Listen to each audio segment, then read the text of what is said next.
everybody, it's Amy Graham, the Badass Valkyrie, and today is Monday the 20th of January, and I wanted to give you what this week's focus is for Finding 52, the challenge that I am doing for the 2020 year. And the focus this week is going to be kindness. Not only kindness outwardly to other people, but kindness to yourself. And that is one of the biggest, I think, obstacles that a lot of people have with self-care, is being kind to themselves.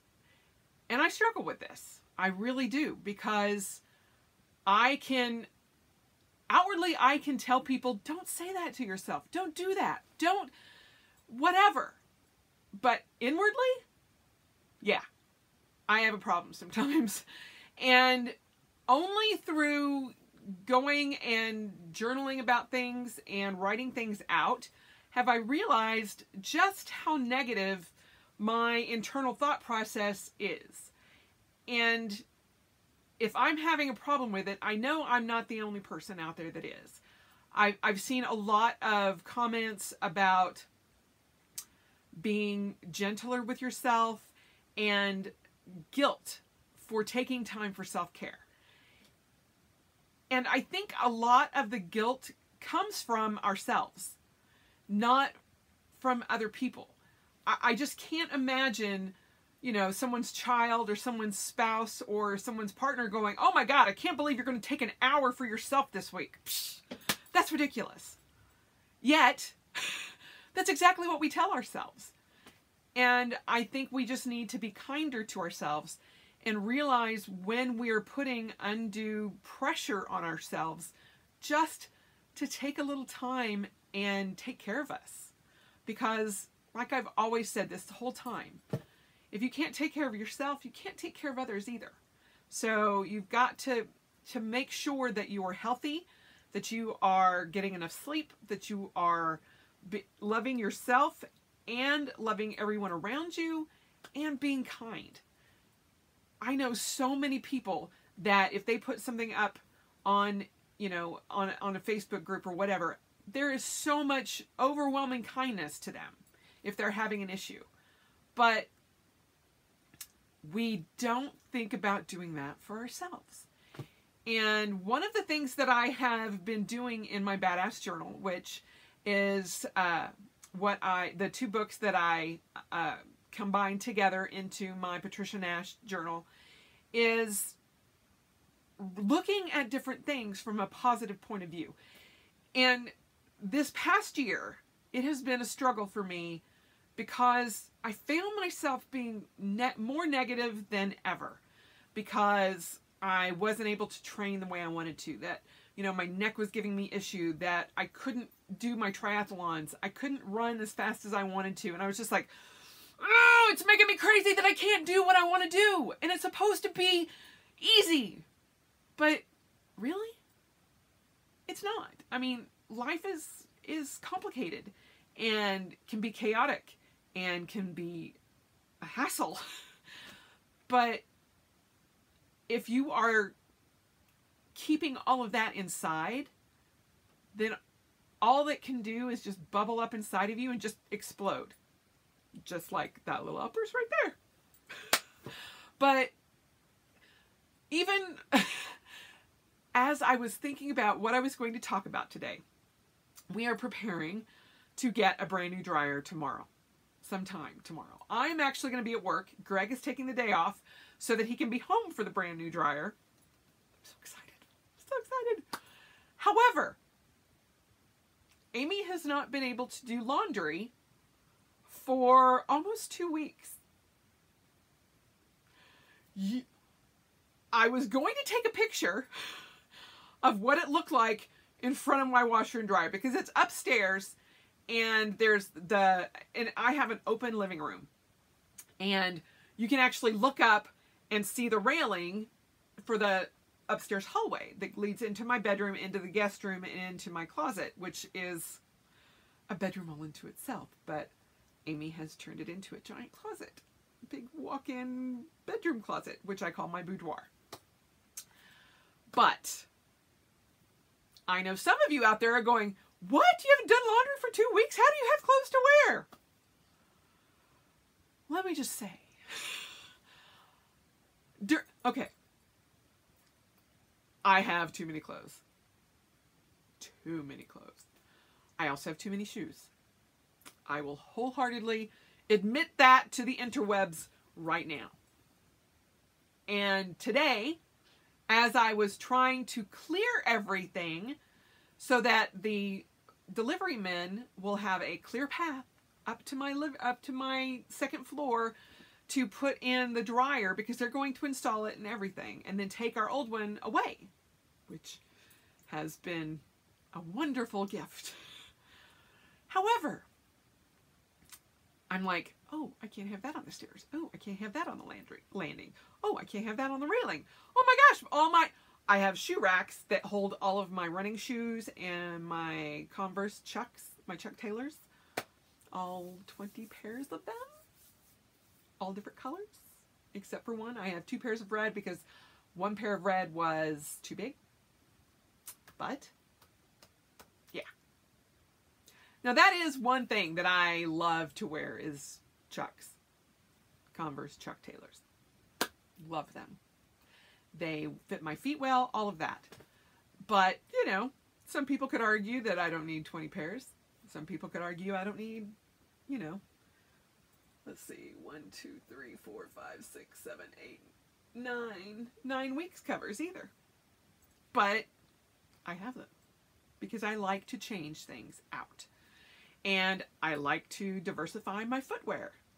Now, part of why I'm going into this is while I was doing that, and I just spent the last 2.5 hours doing that, moving all of the dirty laundry into this guest room because I needed to get it away from everything so that I could just be like, okay, just put it away.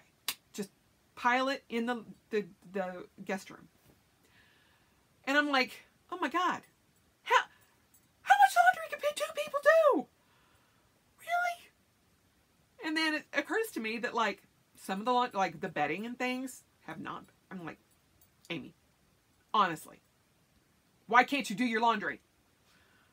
But then I'm like, Amy, why can't you just chill out? Understand that for 2 weeks now, your dryer has not been working. So you just didn't do laundry. Give yourself a break. And realize that part of the reason this weekend was so nice and relaxing, and the fact that you sat this morning and meditated and was just like, oh, this has been such a good weekend. Such a relaxing 3-day weekend. It's been amazing. Was part of the reason was you weren't like, oh my God, I can get laundry done. Do this, do that, because I wasn't like hell-bent on getting all the laundry done in the weekend. And I was going crazy on myself. And not only was I complaining about having too much laundry to do once this new dryer gets here, but bitching about myself having too many clothes, having too many shoes. Like, oh my God, really? This has been here for 6 months. Why have you not moved it? Because it wasn't a priority for me to move it until now, because I have to get it out of the way for the delivery men to take it upstairs. It was perfectly fine sitting on top of my shoe rack, and I could just ignore it until now. And that's kind of where this whole tangent is going, is if we're not kind to ourselves all the time, it will get to a point where you can't ignore it anymore. And that negative voice in your head is just like, just takes and takes and takes little bits of your joy and turns it bad. And you don't even know it until one day you just like snap and you bite your spouse's head off for no apparent reason. Or you're looking in the mirror and you're screaming at yourself in your head because, you know, you don't want to wake up anybody or whatnot. And you're like, hey, wait, time out. Seriously? And you have to think about it. literally, would you allow somebody else, a stranger, somebody you love, whatever, talk to you that way? That's where being kind to yourself comes in. But also, too, being kind to other people. And throughout this past year, one of the things that I have been working on is being more positive, not reveling in the negativity, because believe me, there's a lot.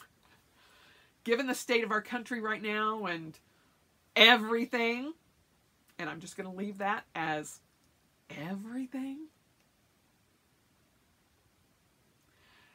it's very easy to be negative. It is very easy to judge other people. It is very easy to be unkind. And it has gotten so easy to just be like, leave a snarky comment. Or, I don't know why the hell you're doing that. Or, oh my God, that lighting looks shitty on you. Really? You felt so compelled to say something about lighting or something about a shirt or something about whatever that you had to be negative. And so I try not to do that because it's like, why? Why ruin that person's day or possibly ruin that person's day by having some sort of negativity when I could find, 90 other positive things to say? But I have to nitpick at that one little thing because that one little thing in somebody else bugs the living crap out of me. And it's like that person inside of my head is like doing the same thing to me. And so it's like, I'm just passing it on. But why do that? Pass on kindness instead. It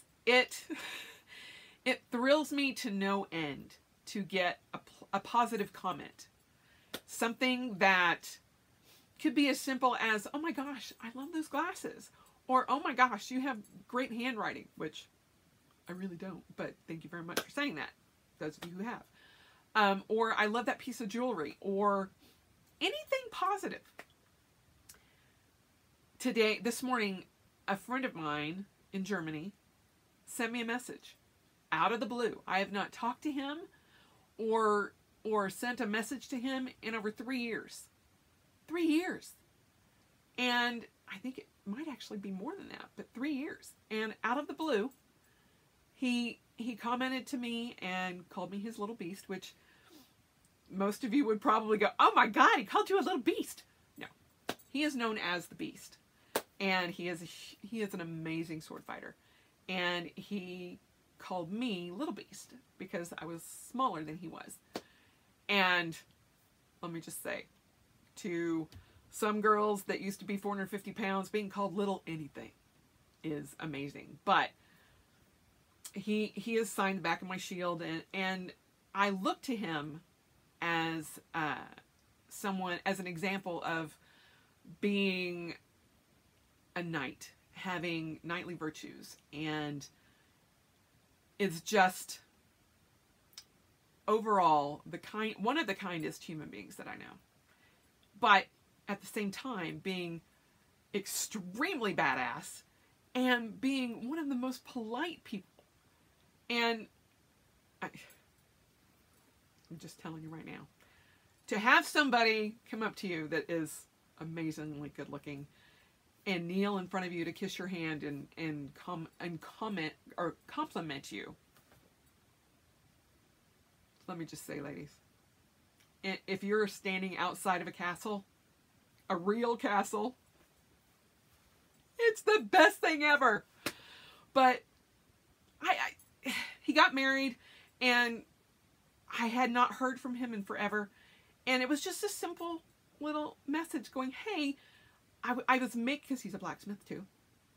I was making this helmet, and it made me think of you. And I was just wondering if you were still fighting for Team USA, and what you're doing, because I missed you. And I'm like, really? And so it was just, it made my complete day. And it just brought a smile to my face. Doesn't mean anything to anybody else, although now that I've shared it on the internet, who knows? But it was just kindness. And I have so many people like that are halfway across the world that I have fought with, that I have trained with, that I have, just become really good friends with, but we don't talk to each other as much as we want to. My best friend is halfway across the nation now, but I want to take more time and be kind and reach out and just say, hey, I love you. Or, I love the new picture. Or, I love those glasses. Or whatever. Because so many people can be negative. And not even mean to be negative. And so I try to pay attention to when I say something that might be construed more negative. Another example. The other day I was upstairs and I think this was last weekend. And I said to Greg, I went up to Greg and he had just gotten up because he works mid-shift and he stays up later. And he doesn't come to bed till like 4 o'clock in the morning because he doesn't go to work until, after 11. And so I come up, I wake up, or I go upstairs, and he's getting up, and I'm letting him know that I'm going to go shopping. And I had not done anything that morning other than just meditate and do my morning routine. And to me, there were things on my list that I wanted to get done, and I didn't do them. But I chose to go ahead and go do my shopping and my errands and stuff first. Not thinking, I said, I love you, honey. I'm sorry I'm so lazy. I'm sorry. Or something to the effect of, I hope you don't mind having a lazy wife. That was what it was. I hope you don't mind having a lazy wife. And to me, it was me being negative about not getting things that were in my head done. To him, it's like, what? Well, if you think you're lazy, what the hell do you think about me? I'm just waking up. I haven't done anything. And I was just like, why are you getting mad? And it didn't come out until we were like driving. We were driving to my brother's reveal. And he was just kind of snippy. And I'm like, what are you mad? And he was like, because you called yourself lazy and it just makes me feel bad. And I'm like, why? And he's like, because you do 10 times more than I do. And I'm like, but I don't. But I tried to explain to him, I said, what I was saying was I was being lazy because I wasn't doing the things on my list. But it came out as a negative to him. And see, it still even gets to me. And that's the last thing I wanted to do, was hurt the person I love the most in the world. So, lesson here is, even when you're negative to yourself, and you just make a little quip, I mean, I was like floored, like, how did that affect you negatively? And it was, one, because I was being negative to myself, but it made him negative too. And I'm like, oh my gosh. Why did I have to bring that into a moment of hugging him and telling him goodbye? It was because I wasn't thinking. And now I'm crying online. Anyway. I go from being knelt in front of a big giant castle to being a big weepy child. Anyway, the point is you never know when that negativity that's in your head is going to come out and affect other people negatively too. So today, or this week, just focus on being kinder to yourself, to the other people in your house, and then to everybody else around you. Be as kind as you can, and see if that doesn't change your outlook. Because I can tell you, from trying to be more positive and focusing on kindness, it has changed my view greatly. I don't like to gossip about people. I don't like to get into a negative conversation. I don't like to compare. And, you know, I have friends that I love immensely. But there are times when they're just like, did you see what she wore? And I'm like, I don't like it. I just don't. And it's because it comes across negative to me. And it's like, I would much rather look at a positive view of, oh my gosh, did you see what this person did? It is so amazing. Instead of, oh my God, did you see what else she did? Oh, no. Why? Don't do that. Don't do that to yourself. Don't do that to other people. Just try to be kinder. And the biggest thing is to be kinder to yourself, because when you're kinder to yourself, other people will be kind to you too. And if not, then at least somebody's being kind to you. You know, having all of that negativity in your head is way too much of a rabbit hole. And you can just go down into the spiraling depths of hell, basically. And I want to rise out of that. So, there you have it. Didn't mean to get all weepy and go on so many tangents about whatever. But in my head, it all wraps around being kind. So, all I ask is to focus on kindness this week and see how well you can change your views about certain things. If something always sets you off, figure out why it sets you off. If it makes you angry or it makes you just get spun up, because believe me, there are a lot of things that can be spun up. Figure out why and see if you can come out and turn it around in a way that you can approach it with being kinder to yourself and kinder to others too. So, there you have it. My random weepiness for the week. But I will try to write this better in the Facebook post and the Facebook group. So, I hope you guys had a great week last week, and I'm looking forward to a good week this week. Wednesday, I'm having my neck ablation. Fingers crossed. I'm not sick. I'm just verklempt. And hopefully everything goes as planned so I can get this done. But I'm feeling better, and I have been moving more, and I hope that all of you, got in movement for last week and continue to add and build upon that. So with all of these different weekly focuses, I don't want you to just stop thinking about them. I hope that you try to build on each one as we go forward. So that's the goal anyway. Anyway, as always, spend the rest of your life celebrating, because it really is a very wonderful thing to do. It is being kind to yourself, kind to others, and kind to the world, even when it's not as kind back to you. But it does help your heart and your soul, because it helps mine. That's the theory anyway. So I will talk to you guys soon, and have a great week.